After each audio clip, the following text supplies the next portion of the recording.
zol nei Isaya mung khat chang som ni paruk i chunga ro rel tu chu ati rau mang khan kom ti reanga i chunga rem ruat tu te su masadera o mang khan ano mang khan kom ti le bokang chumi nuwa chuan fel na khopui rinom tak an la tiang che san sin tra zona ziak mung som paruk chang riat changa chang som pakhat ani chu alo thlen chuan sual thuwa te fel thuwa te ro rel thuwa te khovel an thiam lova riat ti rang sual thuwa te thiam lovan changang keimirin lova wang hian fel thuwa te thiam lovan changang pa nena ka kaldona nangnin mi mu le don to lo wang hian ro rel thuwa te thiam lovan changang he khovel lal hi thiam lova atluk to awang hian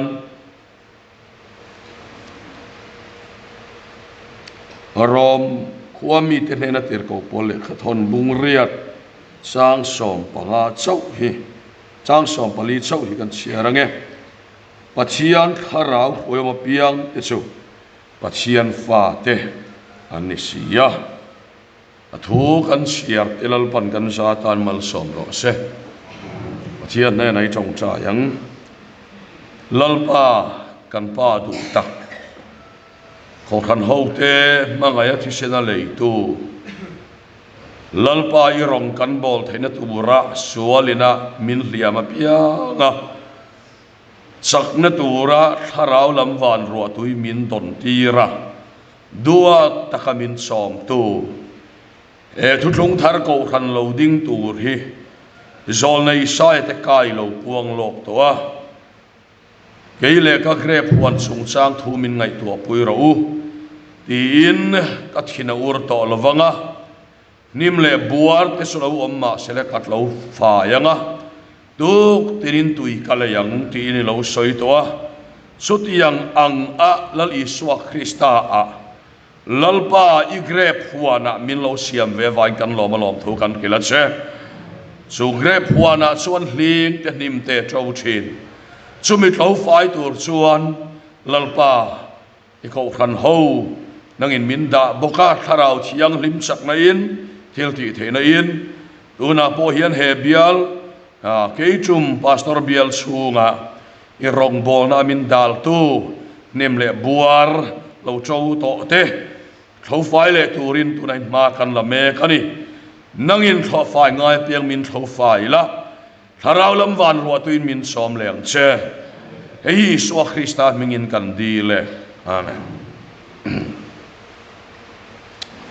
le hei sermon apiang hi hian ke mani team hian agape gospel rema hian channel kan na ya YouTube lama chuta son kan upload thina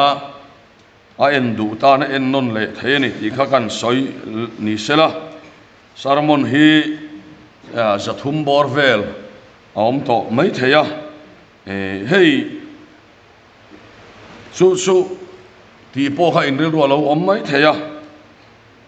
ke hi siam lo deuh mai kana ya tia asia ka sermon bu nei he kati zonga ni chia lova bible ka kewa tharau chiang himin ko kan hota na mamo dila ka chong cha ya min chan nang kha ka soi mai thina chuwang chuan khalai kha kan soi le a yang chuan ko kan mamo hi eng ma kan khelawa sotilaya kan soi kha hetilaya an mamo alo ni lo theya pathian thu kha chu kan zawai kan mamo ni amaro chu kan vra present dante kan va deliver dante khatiang anga kha pathianin nakara ti dan tur tam takanaya a hausa a ani ai hausa khowela tu man om lova leile wana chung chu kan soi le ani le voin so nuwa hian ngai thak tawang khan enge ka soyango ka tia an chong chaya pathian ne na kan di la chuta pathian min pe ne ka khriat chu ruai tu tharau thiang lim ti bok soi kan tum le ani thupuya choma a khan tharau thiang lim lam kan hoi thowa tuna point sulam bok su kan hoi le don ani ruai tu tharau thiang lim su enge ni tila trong kamlar takania in rombung riat sang som pali po hi miso te si ngalar em ani enge ni kan ti suan an ni na kha thupui na soi fia ngala tharau thiang lim su ruai tu ani sia chiang ani engwange kan ti suan tharau thiang lim hi ruai tu ani ti khema ila min ruai khen atum na tak ero chu kan khelo de vem o ti ka ngai tu na om thina tin min ruai na khem po hi he khovel mi te ti le ring tu ti hi ala in ang tlang puya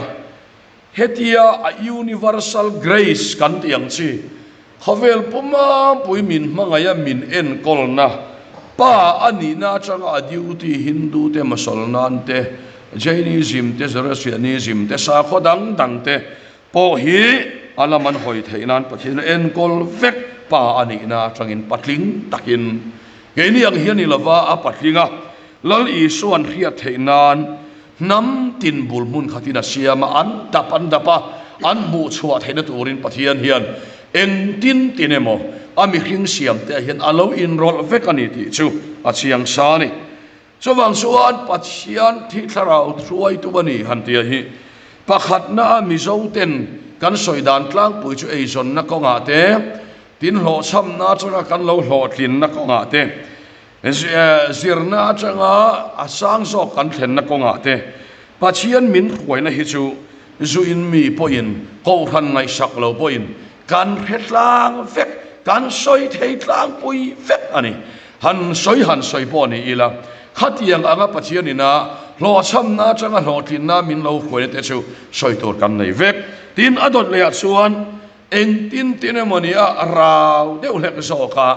pathian in chumi khuwa chon chu ti chon min ti tira chumi khuwa chon chun tiang chi soi tor nei po kha kanom zau bokani chu pathian huai na nia kan khiat ani tlang pui ama ero chu lal i suwa tharau thiang limina min huai thlen atum sok tak chu lal nun ram dayani a hian soidon ta ila tharau thiang lim chuan lal i suwa Krista mi zia a thiang lim na te chat na te tak na te mangai na te chan konga hian kanun hi athua suta chuan min khoi lu ta ni tia han soi bal khet ero he chu Christiana kan tlem le mema ama zonga soi tur na hi chu kan tam mema a thiang lim na te a tak na te a chat na te a mangai na te angil nei na te a chak na te ka sumi mi sia chang tur chuan kanun chak lo ta ka hi alo chua fa ya alo hoi thin ani tia ama nun nge tharau thim a khoi na hi a poi mo pe adang hi chu a ken telve chau ani kha a kan soi lang lok du a chan chu tian i hong te angin kan soi anga te kin nan khap tiang anga mak deva a khwai lo soi tu boka anuna Krista sia mu tur om mia lo thei tlatani chu tharau ti rim suai tum na ngor ani lo tharau chiang lim son helai kan dam chung hian kan ka a mei pia lama kan nuna chan chin thapuang dar tu mani in sung nge van ram pot khatu mo hilai kan phen hun chok ni lo hele ya nge me ya kan in sung hi van ram tlukani ti khopa kan fa te kan sung kwa ten an khia thiam theina tura nu le pa chalai apiang thar ko khana in mang le a active te ito mayang rong bol na ma active te kha mi piang thar to te su tharau chiang limin annuna Krista sia mi lo kha thiam ula i suwa bula om thlukani anti theina tura an pian suwa pui nun tharau thilimin athua fa ya a huai te nun ai ro pui om lo wani so lam chu kan du mang de lawa mak tak so ai chon mi ai mak de win min huai se mi an mi chu huai ro pui de min huai se ti lama hian kan in tan siak fur maya ani lo poin mi ai rau de olekin enge mo thil ti thena po han nei de olekin mo khatiang a mi chan lo han chan de uriawa khatiang a huai na kha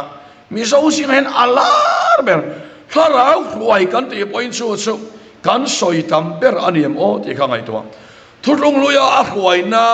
zol ne ese ke la te jeremia te a huai na ka chu I solalan lo wangin ka soi lo wanga thulung thara min huai na chu hei hiani le te kan soi do na kapian suwa pui nu na hi amasaberin Krista sia ne na in lat ani gal top kalau pian suwa chang hian huat la le khak na ik sik el rel manin mangai nun hum him tum ani top mai tin rong bol na po minglan lo na sura phur lo top mai ni a minglan na sura phur em ni sana po kan soya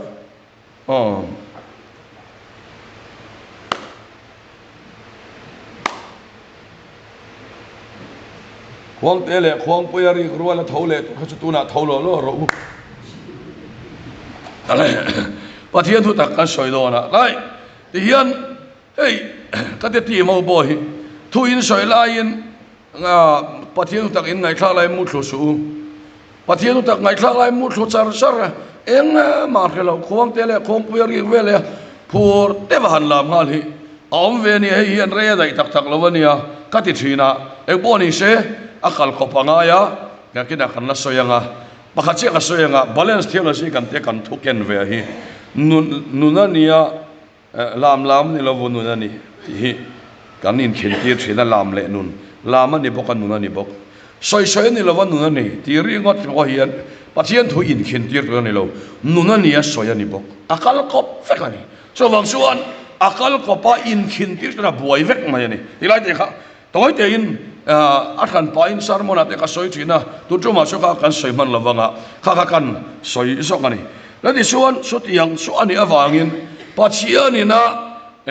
tharau chiang ni mina min khwai da na kha mi aya mak dang lam deu te kan sung ko po mi dang aya sial deu le ka a khwai na lam hoi hi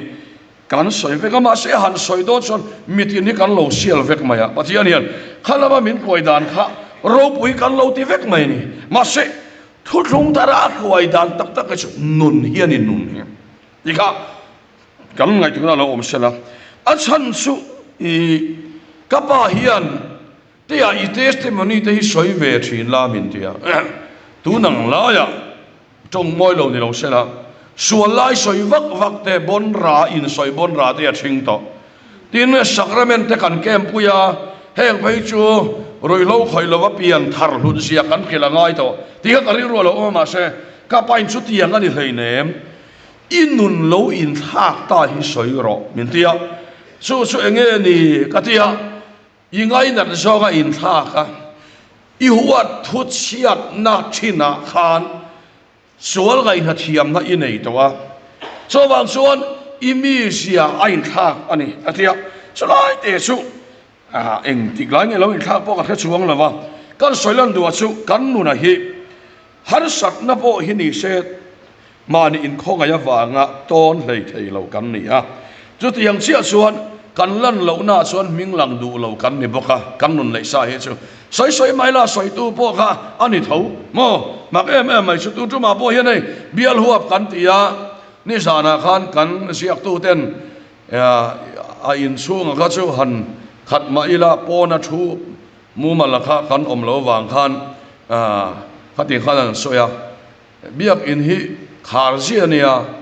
biak in ko khan dang khar vek si kha ke chu keni tim chuan in khar lawa mo kan tia chu wang chuan wa thane me kan lo tia khar sia chuan in lo thane mi alo kan ti le ta ni zana kan ngai san te lu chau ne kha tuk in lama in ta tha tiên sòng mà là mà gan sáng sầu lệ chú mi gan soi đủ chân là chú mi tam đặc chú mi kinh nun hết chú thà rau hoài lâu rèn rèn chú khai mà đi công khai này lâu bốc à tin min notice vak lâu bốc à chú vàng xuân thế mà chi bể đều thế anh khom xuân cái chú tụ man cái khom lâu thì pon cái đón xuân lâu và thì mi tên min notice lâu na tour nia kan khiat kan lang du mi lâu và mi tên min notice na tour ra xuân mual phau kan la và kan lang lệ mấy dễ la chú me khinh người này chú vàng xuân rong bò la boy thì tak nam thầy lâu và nè thì tak nam thầy lâu chút yang chú anh ấy avangin tin thin urte thin chapo te kan ni mi chunga then chuan tu ma hi mi sual kan om lova thenom te in haulaya tharau mi vek kan ni harmi alo hela hi mong thenom te chung kwa in haulaya lo om tharau mi harmi alo in hau ve lo chuan mani chung kwa lo then sia hian tu nge kan ni lo lang le mai chem kha nang ma tak chui ni nang ma tak kha ka soi do ni chú chú thà vì là huay chăng nghe huay lâu chất thì khá soi đó na, nó li số lâu cả khan rule thà theo số rèn chúng mình tin nghe thu thành soi thế ngắt thì gì khá, Pharisai thì là lệ sudah học cả là cái thiam là va, Abraham thà kan ni tiền hiel ngắt anh khá, nó li số Abraham thà in ni thì cái thiam mà sẽ in thiên lung ami thành tôm sĩ tên thì akhil nhiều bộ là cái thiam lâu, rule su amaya ra lâu cho tu mà cho cái tum lâu, phèl lutuk, mà sẽ amaya ra cho cái suang thì anh cái này bôi kan bôi soi tu nom lo cho mi fel vek kan ni tu nghe kan ni dik tak ni son kan me an ra vai chon mi sual kan ni helaya min lo khathia mula tu ma ka ti bik na cheu ni lova no as a whole in khan soi top don ni suan ta khan alaya ron la ma po kha alam lai suan tu ma nan ti boi lo walal pa fa ka tharau mi ni ma se anak ne ma sa hot anon khoi ta chia ta suan thà ngà lâu chẳng tài, chú sư cái này nó đi tắc cái này, chú tiếng anh ấy in thác về mấy mà son lung ngồi thôi này là vâng, chú tiếng mi ni chi na kha, mi tên cái xã hội anh còn khỏi bồi yên, thà lâu chiang hi miền, cái nôn hi alo thì đang làm tổ anh ấy, tia Christa tắc nó là chiang lim na, mà ngày na con huay ini lâu xuân huay irani lâu so vang xuân huay tu xuân inun kha huay em ti lai kha apoi mo lai ni lekin nan so afia na pakhat ani ta ni kan nun hi su tiang tak ani awang xuân tharau thiang him xuân i suwa thia thole nuwa keima ni min ron bituma Christa cross min khuai khan hi tu mani hei camping a chon for example ka siam thina tu na chon siam theni lo mate khinan kapi hi helai kapi kor mo sem deu lampang ha hi akil berami hi ta hian hanla kalkual ta se so ta te thara min khuai ni tian kual vak sela om se nei lo vin kumtel ina kual ve the kumtel khan nuna Christa anna changkan na hu tu rom si lo chiang nim na le tak na changkan na mu tu rom si mana ti du khala ti reng ma se apa chian to rong bola cha tuinu tok tia mana ati du ang kha ti to lo mana soi ang kha soi to lo ta kin nan atu ye na se mi re la bang chuang lo thei ta ni chu a se ba ngai thau kha ni na dik ta ka ni chú ama ni na dik tak chú thak heng zela Christa tak na le chiang lim na Christa nu na thalau chiang lim yan cross a huai lu tu mani lalpa fa kam ro se chú mi om se na ya huai mi tak su pa chian po hian ti che pa chian po hian an ma ni hi angai sak ani chú ti ang nun tak a chú thalau huai kan ti hi an ni ya chú ani theina turin lali suwa in zirti te hna khan Poland lali suan Poland soi chun hununga ka soi dona lali suan ti hena soya ani tharau dik tak so lo thlen huna sual thuwa khovelan thiam lo sia khia tirang fel thuwa an thiam lo sia khia tirang rorel thuwa an thiam lo sia khia tirang atia tharau jerimen to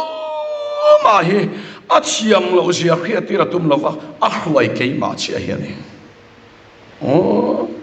in man nom di kana hey lungu hin su to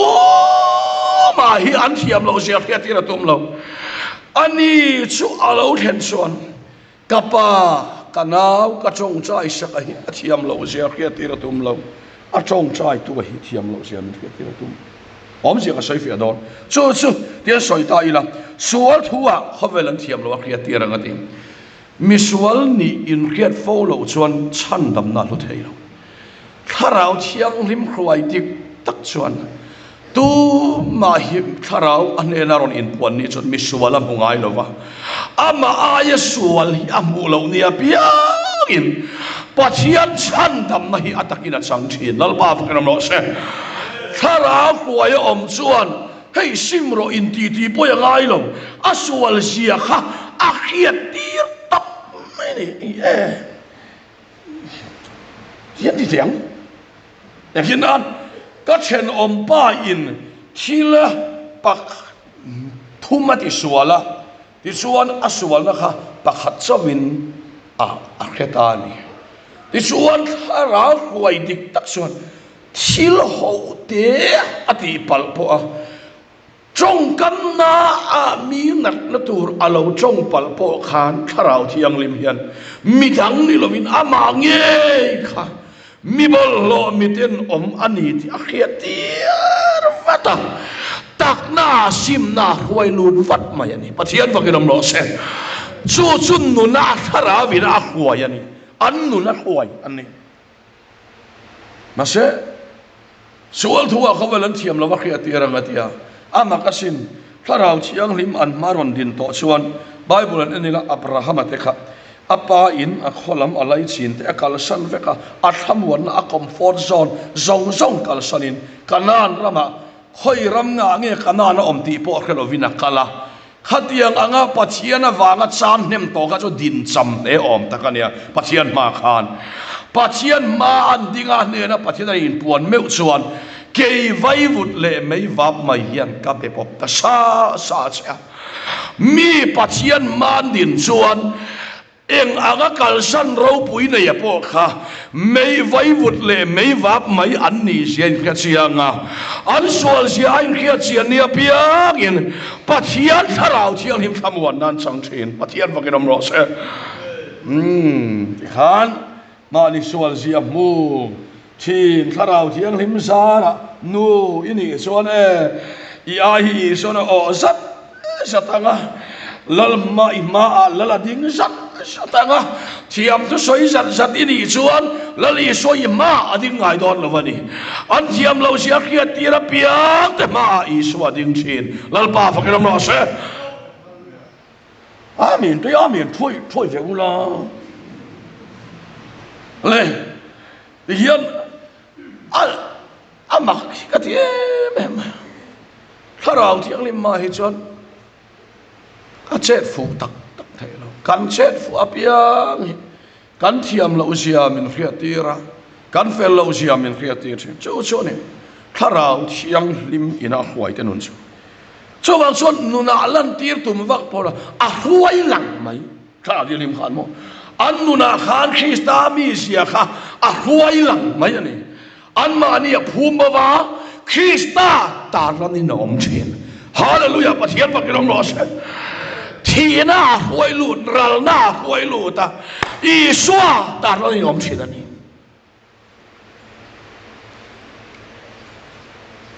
in ri pop long riu ma kem zo hun su in han ri don chiang ale e boni se le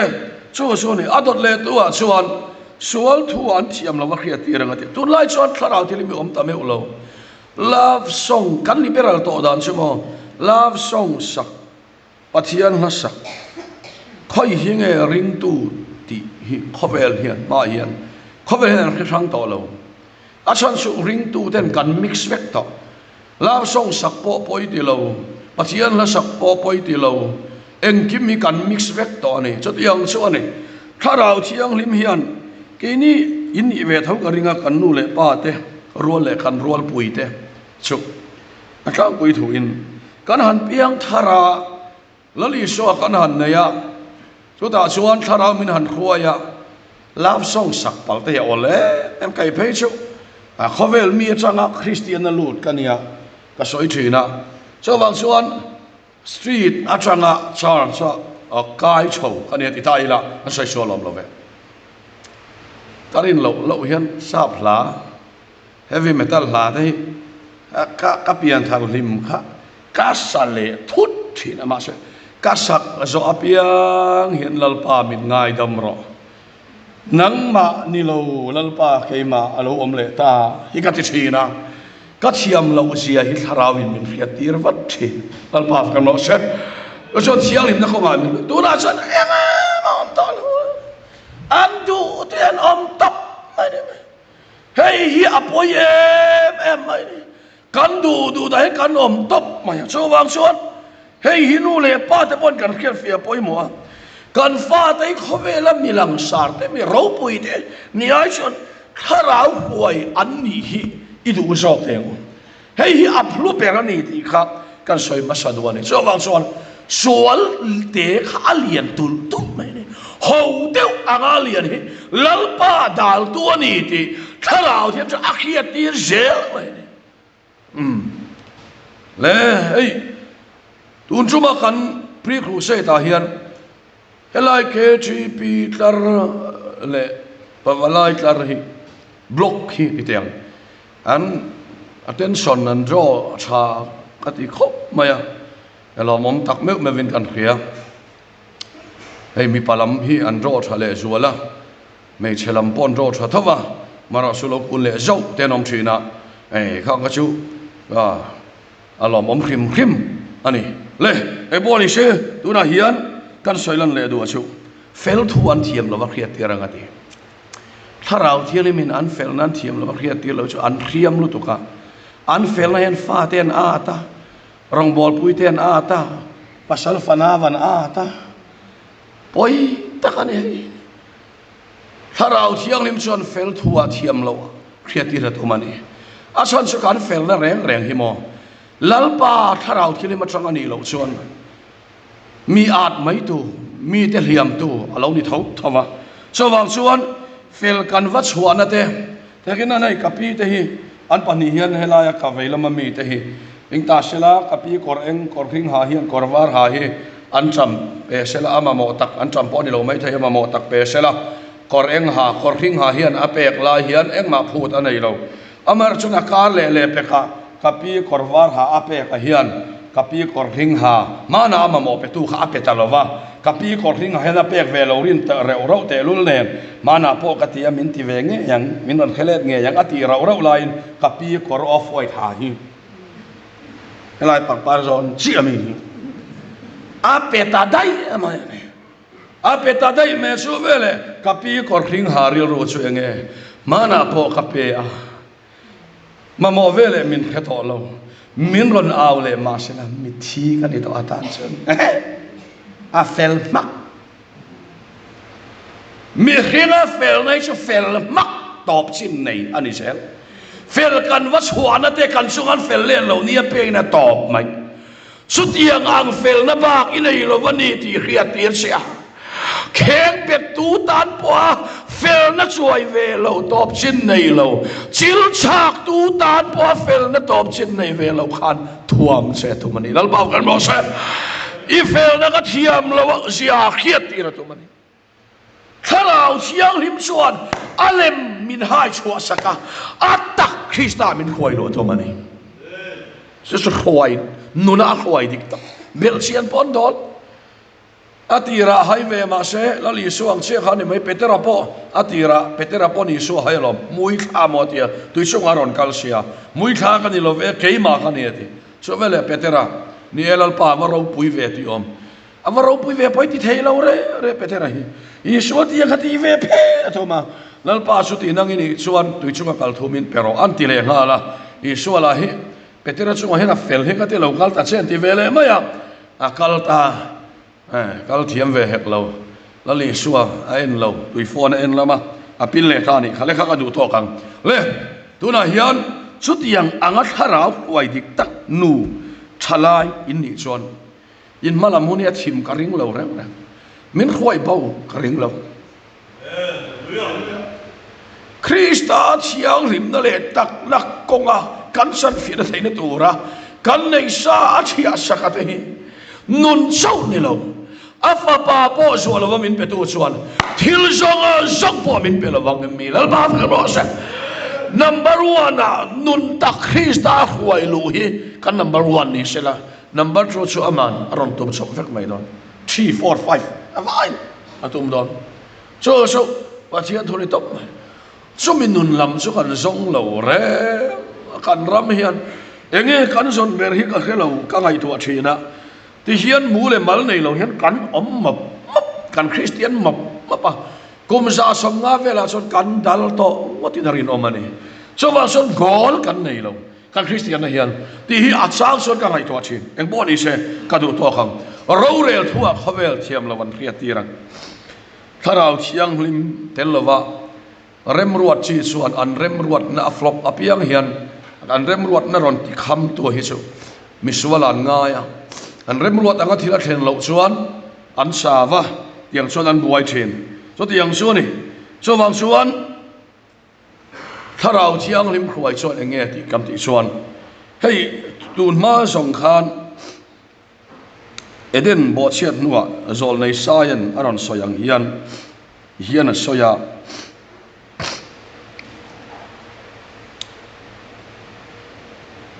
ichunga rem ruat tu chu ro rel tu chu ati ro mang khan kom tir le anga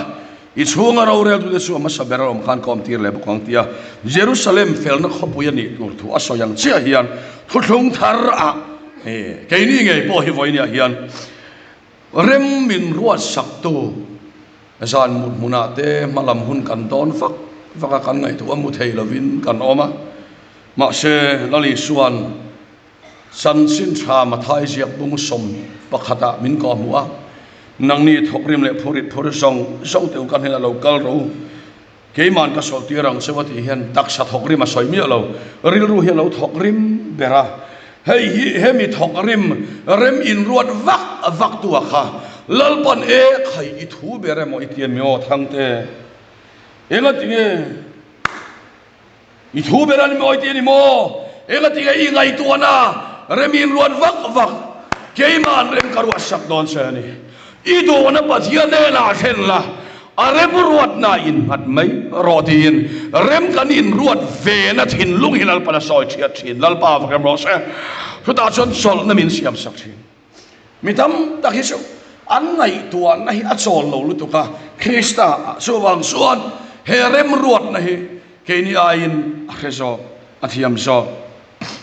kan ni tum tir tak hi aya chaso po hi kan fa ti ani tir thei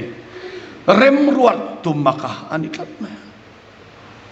amakasin miret hei po mo ek dura changala suwa ka pachia po vai muda changa khai chuak tu ania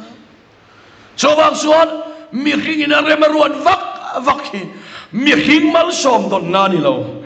rem ruat tu I chunga omem ro rel tun ro rel sakse em ti kha lo ngai tu ala sutiang anga tharau thiang lemin wai te reng rem chu he khovelan damlai nge po hian ke chu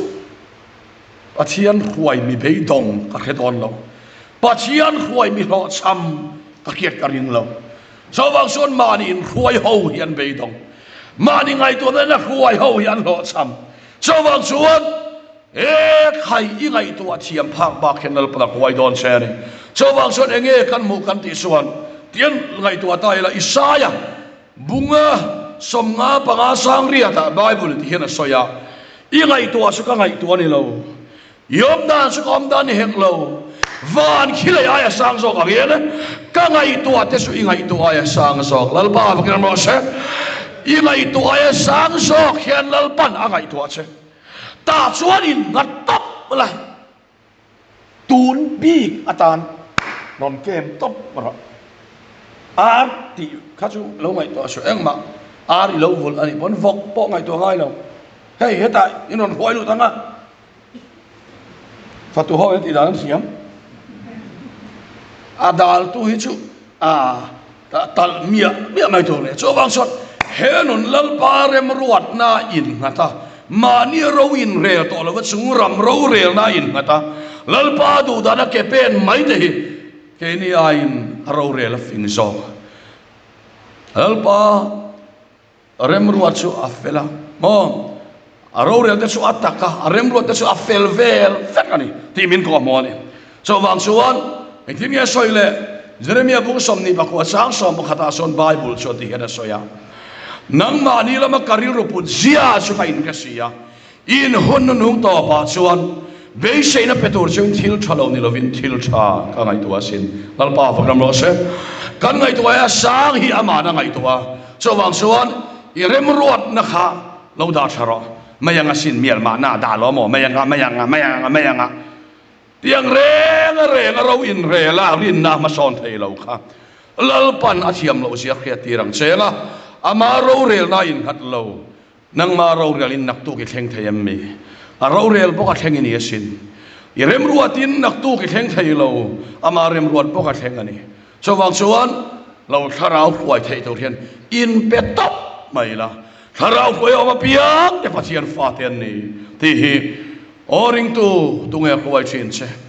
le thu ngak lo vini tlan thi nem i rem ruat le ni tlan thi nem engma tak in ruat veng don lo